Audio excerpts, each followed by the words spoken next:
LibreOffice draw मधील मूलभूत objects सह कार्य या स्पोकन ट्युटोरियल मध्ये आपले स्वागत। या ट्युटोरियल मध्ये तुम्ही objects cut, copy, paste, handles वापरून ऑब्जेक्ट्स चा आकार प्रभावीपणे बदलणे, ऑब्जेक्ट्स मांडणी, ऑब्जेक्ट्स समूहित, असमूहित, समूहातील विशिष्ट ऑब्जेक्ट्स संपादित, समूहात ऑब्जेक्ट्स स्थानांतरित करणे शिकू। येथे आपण उबुंटू लिनक्स वर्जन 10.04 आणि लिब्रिऑफिस सूट वर्जन 3.3.4 वापरत आहोत। डेस्कटॉप वर सेव असलेली वॉटरसायकल फाईल उघडू। या चित्रामध्ये आणखीन 3 ढग कॉपी आणि पेस्ट करू। प्रथम ढग निवडा। कॉन्टेक्स्ट मेन्यू पाहण्यास राइट क्लिक करून कॉपी वर क्लिक करा। नंतर पेज वर कर्सर ठेवा। पुन्हा कॉन्टेक्स्ट मेन्यू साठी राइट क्लिक करून पेस्ट वर क्लिक करा। आपण फक्त एक ढग पाहू शकतो। कॉपी आणि पेस्ट केलेले ढग कुठे आहेत? कॉपी केलेला ढग वरील मूळ ढगावर पेस्ट झाला आहे। ढग निवडून डावीकडे स्थानांतरित करू। अशा प्रकारे आणखीन एक ढग तयार करू। ढग निवडा। कॉन्टेक्स्ट मेन्यू पाहण्यास राइट क्लिक करून कॉपी वर क्लिक करा। पुन्हा कॉन्टेक्स्ट मेन्यू साठी राइट क्लिक करून पेस्ट वर क्लिक करा। कॉपी केलेला ढग निवडा आणि डावीकडे स्थानांतरित करा। ऑब्जेक्ट्स प्रती बनविण्यास शॉर्टकट कीज वापरू शकता। ऑब्जेक्ट्स कॉपी करण्यास Ctrl+C, पेस्ट करण्यास Ctrl+V, कट करण्यास Ctrl+X। ढग निवडा आणि Ctrl आणि C कीज एकत्र दाबा। ढग कॉपी झाला आहे। पेस्ट साठी Ctrl आणि V कीज एकत्र दाबा। ढग निवडून हव्या त्या जागेवर स्थानांतरित करा। हे ट्युटोरियल थांबवून असाइनमेंट करा। ड्रॉ फाइल ला 2 पेज जोडा। पहिल्या पेज वर 2 ऑब्जेक्ट काढा। ऑब्जेक्ट पेज 1 वरून पेज 2 वर कॉपी करा। कॉपी केलेला ऑब्जेक्ट्स कुठे आहेत तपासा। ऑब्जेक्ट कट आणि पेस्ट करा। यासाठी शॉर्टकट कीज वापरू शकता। कट करताना ऑब्जेक्टची प्रत बनली आहे का ते तपासा। ढगाचा आकार कमी करू। प्रथम त्यास निवडा। आता हँडल्स दिसत आहे। नंतर एका हँडल वर बाणाचे टोक दिसेपर्यंत कर्सर ठेवा। माउसचे डावे बटन पकडा आणि ढग लहान करण्यास बाण आतल्या बाजूने ड्रॅग करा। यास मोठे करण्यास बाण बाहेरच्या बाजूने ड्रॅग करा। हा बाण अधिक लांब करण्यास त्यास निवडा।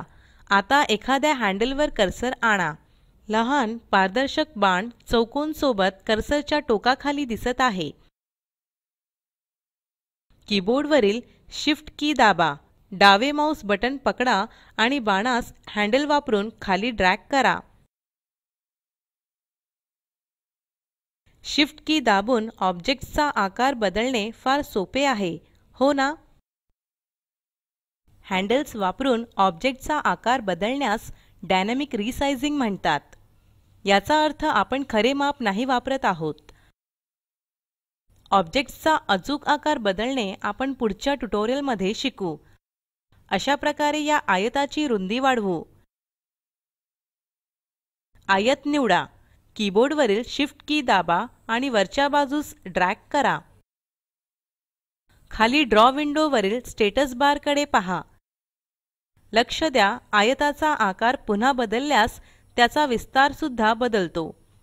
स्टेटस बार बदललेल्या ऑब्जेक्ट्सचे स्थान आणि विस्तार दर्शवितो। येथे दाखविल्याप्रमाणे ढग आणि सूर्य क्रमाने लावू। ढगांना ओळखण्यास सुरुवातीपासून डावीकडून उजवीकडे त्यांना 1, 2, 3, 4 असे क्रमांक देऊ। क्रमांक देण्यास ढग निवडून त्यावर डबल क्लिक करा आणि 1 टाइप करा। अशा प्रकारे इतर ढगांनाही क्रमांक द्या।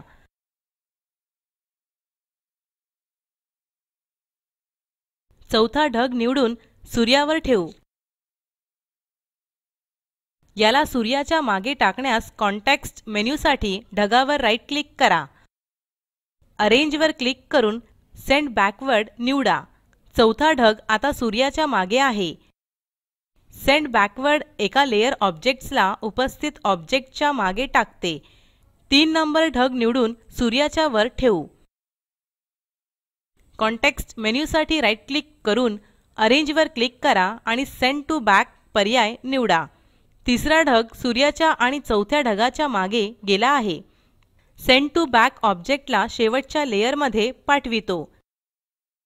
स्लाइड मध्ये दाखविल्याप्रमाणे ढगांना अरेंज करणे सोपे आहे. 4 नंबर ढग निवडा. कॉन्टेक्स्ट मेन्यूसाठी राईट क्लिक करून अरेंज वर क्लिक करा आणि ब्रिंग टू फ्रंट निवडा. ब्रिंग टू फ्रंट ऑब्जेक्ट्स पहिल्या लेयर मध्ये घेतो. तिसरा ढग निवडा. कॉन्टेक्स्ट मेन्यूसाठी राईट क्लिक करून अरेंज वर क्लिक करा आणि ब्रिंग फॉरवर्ड निवडा. ब्रिंग फॉरवर्ड ऑब्जेक्ट्सला पहिल्या लेयर पुढे घेतो. आता दुसऱ्या ढगाला निवडून पहिल्या ढगावर ठेवा. स्लाइड मध्ये दाखविल्याप्रमाणे ढग रचले आहेत. ढगावरील अंक डिलीट करू.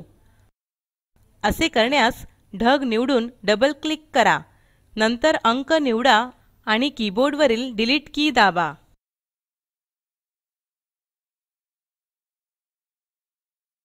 या असाइनमेंटसाठी ट्युटोरियल थांबवा. वर्तुळ, चौकोन आणि चांदणी काढून खाली दाखविल्याप्रमाणे त्यास ठेवा. प्रत्येक ऑब्जेक्ट निवडून अरेंज मेन्यूमधील सर्व पर्याय लागू करा. प्रत्येक पर्यायासाठी चित्राचे स्थान कसे बदलते ते पहा. या स्लाइडवर दाखविल्याप्रमाणे ऑब्जेक्ट ठेवा आणि ब्रिंग टू फ्रंट आणि सेंड टू बॅक पर्याय तपासा. चला जसे या स्लाइड मध्ये दर्शित असल्याप्रमाणे वॉटरसायकल डायग्राम मध्ये झाड जोडू. आपण ब्लॉक एरो आणि एक्सप्लोजन वापरून झाड काढू. इन्सर्ट नंतर स्लाइड वर क्लिक करून या ड्रॉ फाइल मध्ये नवीन पेज जोडू. हे आपल्या फाइल मध्ये नवीन पेज जोडेल. झाडाचे खोड काढण्यास ड्रॉइंग टूलबार वरून ब्लॉक एरोज निवडा. उपलब्ध आकार पाहण्यास लहान काळ्या त्रिकोणावर क्लिक करा आणि स्प्लिट एरो निवडा. कर्सर पेज वर ठेवा आणि माऊसचे डावे बटन पकडून खाली आणि बाजूला ड्रॅग करा. झाडाचे खोड 2 फांदीसह काढले आहे. फांद्यांना पाने जोडू. ड्रॉइंग टूलबार वरून स्टार्स निवडा. लहान काळ्या त्रिकोणावर क्लिक करून एक्सप्लोजन निवडा. आता ड्रॉ पेज वर जाऊ. कर्सर बाणाच्या डाव्या फांदीवर ठेवा. आकार काढण्यास माऊसचे डावे बटन पकडून डाव्या बाजूला ड्रॅग करा. आपण झाडाला पाने जोडली आहे. आपण या आकाराला झाडाच्या उजव्या फांदीवरही कॉपी करू शकतो. आकार निवडा. कॉपीसाठी कीबोर्डवरील Ctrl+C की दाबा. पेस्टसाठी Ctrl+V की दाबा. आता आकाराला झाडाच्या फांदीच्या उजव्या बाजूला घ्या. आपण झाड काढले आहे. झाडाला निवडून खाली घेऊ. फक्त झाडाचे खोड खाली येते, पाने नाही. येथे झाडाचे खोड आणि 2 पाने भिन्न ऑब्जेक्ट प्रमाणे हाताळले आहे. आता झाडाचे खोड जिथे होते तिथे हलवू. झाडाचे खोड आणि 2 पानांना एक घटक मध्ये एकत्र कसे करतात ते शिकू. गटातील कोणताही बदल त्या गटातील सर्व ऑब्जेक्ट्सला लागू होईल. प्रथम पेज वर क्लिक करा ज्यामुळे कोणताही ऑब्जेक्ट निवडल्या जाणार नाही. नंतर ड्रॉइंग टूलबार वरून सिलेक्ट वर क्लिक करा. कर्सर पेज वर आणून पेज वर क्लिक करा. माऊसचे डावे बटण दाबून ड्रॅग केल्यास सर्व ऑब्जेक्ट निवडले जातील. तुम्हाला बिंदुकीत आयत दिसेल. खात्री करा झाडाचे सर्व ऑब्जेक्ट या आयतामध्ये निवडले आहेत. एकांतरित तुम्ही शिफ्ट बटण दाबून आणि नंतर प्रत्येक ऑब्जेक्टवर क्लिक करून 2 किंवा अधिक ऑब्जेक्ट निवडू शकता. कॉन्टेक्स्ट मेन्यूसाठी राईट क्लिक करून ग्रुप निवडा. झाडातील कोणत्याही ऑब्जेक्टवर क्लिक करा. एक ऑब्जेक्टचा भाग असल्यास हँडल्स दिसतील. हे ऑब्जेक्ट एका घटकाप्रमाणे हाताळले आहे. त्यांना अवर्गीकृत जसे भिन्न ऑब्जेक्ट करण्यास झाड निवडा. राईट क्लिक करा आणि अनग्रुप निवडा. ऑब्जेक्ट अवर्गीकृत होऊन 3 भिन्न ऑब्जेक्ट प्रमाणे हाताळले आहे. त्यांचे पुन्हा गट करू. शिफ्ट की दाबा आणि एकानंतर एक ऑब्जेक्ट निवडा. राईट क्लिक करून ग्रुप निवडा. झाडाला आपल्या मुख्य पेजवर कॉपी करू. पेज 1 वर कॉपी करण्यास Ctrl+C आणि पेस्ट करण्यास Ctrl+V. समजा गटातील एक ऑब्जेक्ट संपादित करायचा असल्यास आपण काय करू? चला मी ऑब्जेक्ट्स अवर्गीकृत आणि पुन्हा वर्गीकृत करण्याशिवाय असे करण्याचा सोपा मार्ग दाखविते. ग्रुप निवडून कॉन्टेक्स्ट मेन्यूसाठी राईट क्लिक करा. एंटर ग्रुप निवडा. लक्ष द्या, गटाच्या बाहेरील सर्व ऑब्जेक्ट्स निर्योग्य झालेत. फक्त गटातील ऑब्जेक्ट संपादित करू शकता. उदाहरणार्थ झाडाच्या उजव्या बाजूवरील पाने निवडून त्यांचा आकार कमी करू. यास अंडू करण्यास Ctrl+Z दाबा आणि पुढे जा. झाडाचा आकार कमी करायला हवा म्हणजे वॉटरसायकल ड्रॉइंग मध्ये ते योग्य बसेल. आपल्याला गटाच्या एडिट मोड बाहेर यायला हवे. गटाच्या बाहेर येण्यास पेजवर कर्सर ठेवा. राईट क्लिक करून एक्झिट ग्रुप निवडा. आता आपण गटाच्या एडिट मोड बाहेर आहोत. झाड निवडा आणि कर्सरला खाली उजव्या हँडलवर आणा. कर्सर बाणाचा आकार बदलण्यास वळेल. बाणास आतल्या बाजूस ड्रॅग करा. आपण झाडाचा आकार कमी केला आहे. या चित्रात आणखीन 3 झाड जोडू. झाड निवडा. कॉपीसाठी Ctrl+C आणि पेस्टसाठी 3 वेळा Ctrl+V. हे झाडाच्या 3 प्रती बनवेल. आपण त्यास हव्या त्या स्थानी घेऊ. सर्व झाडासाठी ही पायरी पुन्हा करा. लक्षात घ्या, प्रत्येक झाड 3 ऑब्जेक्टने बनले आहे. प्रत्येक झाड स्वतः एक गट आहे. आपण ऑब्जेक्टचे गट बनविले आहे.